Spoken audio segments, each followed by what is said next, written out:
Maria, when Booker got to do that past life regression. Oh, it was so cool. I thought that it was going to be, I don't know what I thought. Maybe he was like a pirate or... Right, that's what we were kind of anticipating, that we were going to find out he was a pirate. But no way did we ever imagine that Booger's past life would have been something on out of an Indiana Jones Yes, movie. seriously. And the one to do that past life regression is here, and she's back again today. Ladies and gentlemen, please welcome to the show. Iris of Iris Rose Hypnotherapy. There you go. Hi. Hey, welcome. Now, Iris, you told me that this might have been one of the most interesting ones you've ever done. It was definitely the most interesting one, for sure. What? Hands down. I mean, so when we were checking in with you, this regression, I mean, you went a deep dive. We did. And, this regression took a long time. Mm-hmm. Probably because it was so interesting. Now, Booker was very slow to answer. Is that typical of a past life regression, or is it just because Booger's slow in general? We were talking about your patience. We're like, how is she? I would have been like, hey, come on. It is very typical of that. And yes, you have to be very patient sitting there, because eventually if you give them enough time, they usually answer. Sometimes you might think you need to say something, but it's best to just sit. And, when I did that, I noticed that he would keep talking just in a very slow. Very slow. And that's how we could tell. I mean, we could tell for a couple of reasons, because we're like, all right, is he really doing this? And the way he was describing things was very different than how he talks day to day. Yeah. And the speed at which he spoke was very different than how he speaks day to day. So we're like, wow, this is cool.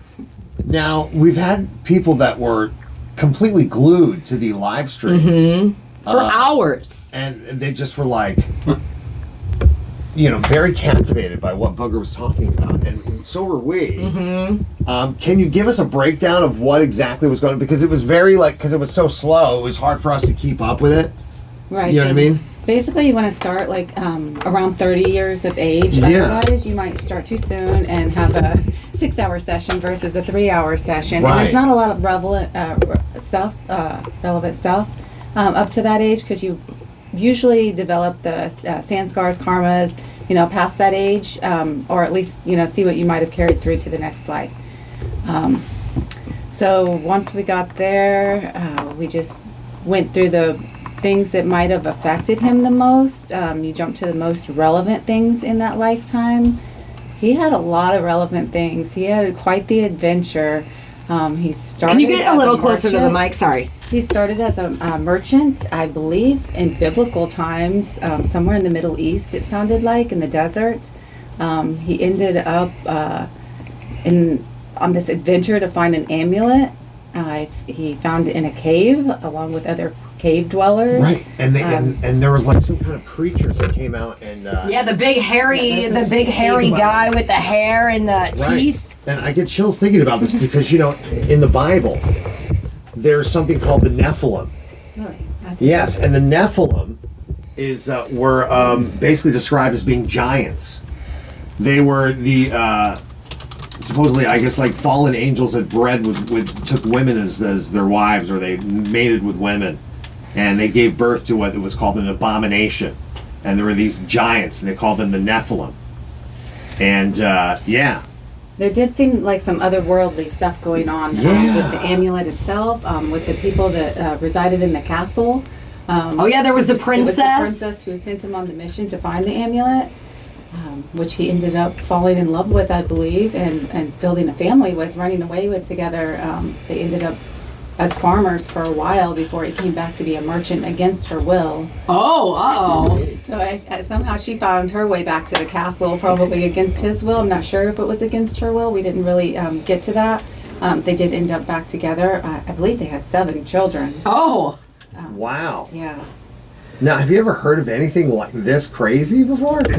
I have heard of stuff like this. I've never experienced stuff like this. Wow. Otherworldly. Now, what really captivated me was the amulet. Yes. Because I did pick up on the fact that this amulet was some sort of...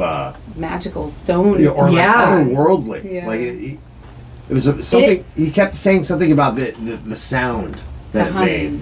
The humming and this vibration. Mm-hmm. Now, what's weird about that is I've known Booger for a long time, 20 plus years. And we were roommates for a long time too.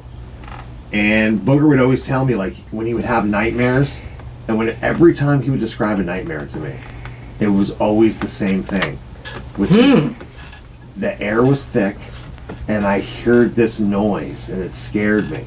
And I go, well, what did it sound like? He's like, I don't know, bud. I can't describe it. It's just like a humming. I would be interested to know if he has this dream. He's had it like his whole life. Since the Booger, have you? Instead of focusing on your live stream, maybe you're part of the conversation. Yeah. I have had some trippy dreams since then. But have you had any of the reoccurring dream with the humming since? Not that I recall. I mean, I'm just asking because hopefully we've resolved that. If it wasn't a good dream, and it's something that you had carried from that past life, Yeah. then I would hope that that wouldn't be an issue for you anymore, and that you would have, more insight. So with this life that you went to, did you find any others along the way? No, we didn't Okay. look for other lives. Oh, okay. We landed, I think, in the right one. Okay. Why would you look anywhere else? Well, right. And at one point, we're like, I think he's going to start crying when it came to talking about the princess. He was getting very emotional at one point. And what was so interesting, and I wanted to ask you too, if this was typical, I was with him the next day, and I was asking if he remembered anything. And he said, the only thing I can kind of remember is like some sand or something. I don't know. Is it typical that people, once they come out of hypnosis, don't remember going back to this? That is not quite as typical as I would think. I expected him to remember a lot more. Oh, yeah, none of it. Level of trance, it's more likely that you won't remember. Whereas if you don't go that deep, Right. you should remember everything. Huh. Yeah, he didn't remember any of it. It's not. Yeah, I kind of sort of remember looking around and seeing a desert. That's pretty much it. To me that's fascinating that's all you remember. Yeah. There's So so now, much more. when people work with you, which they can find, why don't you give out your website if people want to find more information about what you do? It's just Iris Rose, hypnotherapy.com. You can Okay. find me at Iris Rose, proton.me is my email, and phone number is 239-922-4646. Perfect. So when people make an appointment with you, it's not necessarily that they're making an appointment for a past life or regression, right? This is something that you use as a healing tool. Correct. Most people don't come in just for a past life regression unless it's just curiosity. That's not something you would typically start with. But I do give free consultations. People can text me, call me, email me, any one of the above or any of So those. what are some of the things that you do, like that you use hypnotherapy for? For myself? Well, like for other people, like when they're making appointments with you, what are often some of the things they're looking to resolve? A lot of things come from, childhood trauma, issues with the parents. A lot of things happen with the parents. So trauma. Yeah. Yeah. Trauma resolution. And listen, we all got trauma. Sure, of some sort. Yeah. Right. It could be mild. It could be deep. It could be. But if you can rid yourself of that, People don't realize what they carry with them. Even the smallest things as a child can seem like the biggest deal. Like you see these kids and the tantrums they're throwing, those are real. And those can stay with somebody if they haven't been resolved at that time. I mean, you've had people that, had issues with a teacher. Oh, the teacher made me stand up at the chalkboard and I didn't know the answer Yeah. and I froze and now I have issues, being in front of people and being put on the spot. Any little thing like that can kind of stick with you. It just depends on, what happens at that time when the trauma or when the, event occurs. One of the things that I've come to, at least in my own conclusion from this, is, the dream thing. So like when Booger mentioned the humming from the amulet, and it clicked, and I remember that dream that Booger's always has. Yeah. And then I think about my own dreams, the repeated dreams. It's all based in trauma. You know what I mean? Or things unresolved. sure. You know what I mean?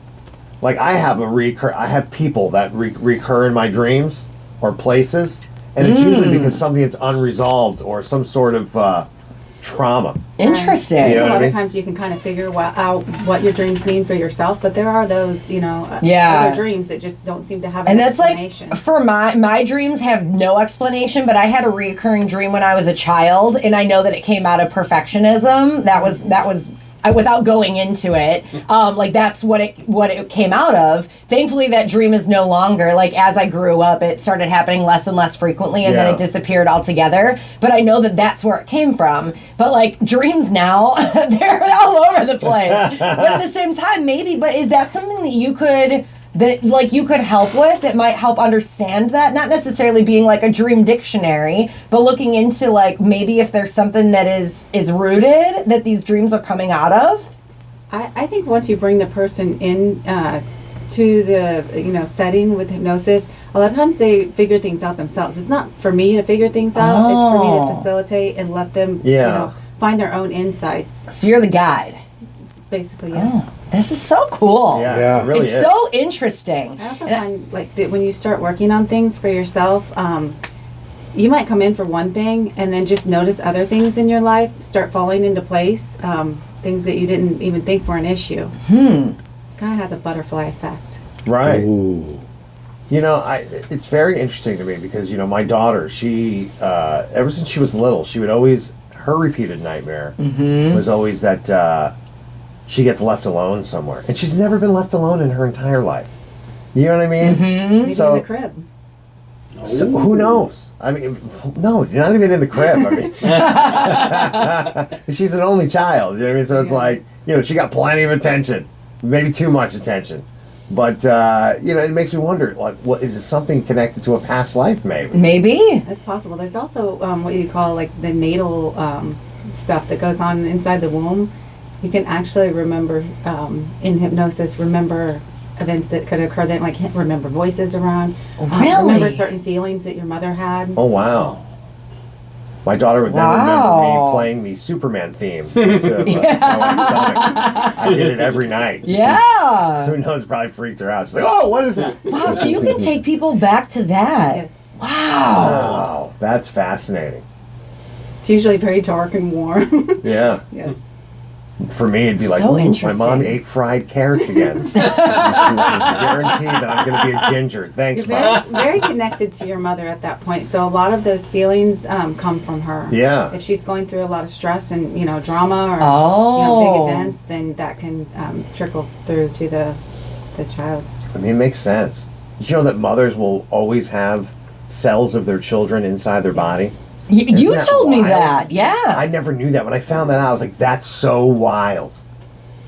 That's so wild. It is. From a personal standpoint, I feel that connection. Like my mom's, it's got me in her, just like I got her in me. That's so weird. Yeah, it is. You know what I mean? It is. And you actually started doing hypnotherapy because you found that it was beneficial to yourself, right? I did, along with a lot of other modalities. I found hypnosis to be the most beneficial to me. And like I said, it had a butterfly effect. Like once I started, it just started unraveling all the, the stuff that had built up over time through a lifetime of, drama and high emotion and unresolved issues. Well, I have noticed. And now you're out here helping others. I feel a lot more zen, and I found my purpose to help others. Oh, That's great. that's so cool. You're a superhero. Ever since Booger got this past life regression, where again, he was in his past life, he was somewhere in the Middle East. Right, he was a merchant. On a quest. You said he did not like farming, right? He was a merchant, and then he went to be a farmer to try to kind of lay low, I think, because people were looking for the princess at that time when they'd ran away together. So they decided to, lay low, have a farm, have a bunch of kids. And I think he got bored, and he wanted to go back to being a merchant. That was what, resonated with him. Right. And he felt it was his purpose. So then he did end up becoming a merchant in a new town and training his children, which seemed to enjoy it very much, and they carried on the family tradition in that way up to the end. Wow. And your family was all around you at the time of your death. Everyone, you said, were very happy and at peace and just loving. I gotta watch the video. You do. How did he die in his past life? Do you remember? It seems of old age. Oh, okay. Yeah. That's the best way to go. I tell you Yeah. that. Yep. Well, I don't know how it's affected his life since the past life regression, but I have noticed that he's wearing genie pants. Yep. He's dressed like a genie. They're called yoga pants, bud. Yeah. Well, okay. I don't know. Either way, was Booger some sort of merchant in biblical times on a quest for a magical amulet. Right? Maybe he was a screenwriter and he just wrote the greatest Indiana Jones movie that I want to see it now. Yes, me too. I want to see that movie. Me too. It was know? a wild adventure. Either way, you can actually write your own story. Yes, you can do this for yourself. Yeah. irisrosehypnotherapy.com. We thank you so much for coming in, doing this for us, explaining more about what you do. It's so interesting to us. Yes, I'm very grateful to be back here, recapping all of it for you. Thank you for having me. It's so Yeah. cool. I would love to have you back. Yeah, Yes. we gotta maybe have you hypnotize Maria or Eric or even Bud. After seeing you do it, I can't say that I was necessarily skeptical. It was more that I just didn't really understand it. And Yeah. now seeing what you did with him, I would be open to that experience. It's very cool. Yeah. Now, do I know if I'm the kind of person who would do well with something like that? I don't know. You would know better than me once we do it. But I'm so interested now. Right. It's a lot less scary than people think. People think they go to sleep and they don't remember anything, although Booker is not a good example for that. Right. You usually do remember everything, and you don't go to sleep. You're fully, conscious the whole time. You can stop the process at any time that you're not comfortable. Does it help you remember stuff that you maybe all of a Memory sudden is tricky. It's Yeah. perception. At the time, how you perceived things Yeah. aren't necessarily factual. So then you're going back into this memory that you don't know if it's fact or not. So it's memory from Right. perception. I find it very interesting because I grew up in a haunted house when I was a kid, and I was I was young, and I'll give you an example. Like the other day, my mom was talking about it, and she said that she could remember when I was little, and my eyes would be she said my eyes would be like wide like saucers, and I would say the lady, and I'd be very freaked out. Like, so I don't remember telling my mom that, but I do remember a woman standing at the foot of my bed creeping the hell out of me. Yeah. So like that, when she told me that made me think, oh my God, did I see her more than that? The one memory that I have of it, did I see her more often? You know what I mean? Maybe you were just more open to seeing things like that as a child, and then you've gotten, Yeah. jaded. Well, listen, if I had the ability to see that, I definitely at some point was like, turn this off. I don't want this. Because it's not normal to see that as a kid, you know what I mean? Or is it? And we just made it not normal. Sure, maybe, I don't know. But now as an adult, I'm like, I don't see that. That's why I like creepy things. I'm like, Yeah, then you'd start seeing it and you'd get freaked out. And you'd shut it off probably, again. yeah, there it is. Well, listen, I would love to have you back on the show. I thought what you did with Booger was amazing and highly interesting. And again, you guys could experience it for yourself. Definitely, if you have the time and the means, get a past life regression or whatever it is. Or whatever it is that you might be struggling with, whether it's, you want to quit smoking, you have weight loss packages, you have, if you're having trouble sleeping with anxiety, trauma, right? Yeah. A lot of things. And I spend a lot of time on your website too, looking at all the different things you do. And I'm like, wow, this is really cool. Yeah, it really is. Thank you for checking it out. Yeah. It is really good for stress irisrosehypnotherapy.com, and all of your contact info and everything is right there on the website, right? Correct. Perfect. Give it up for Iris. All right. Thank you. Thank you.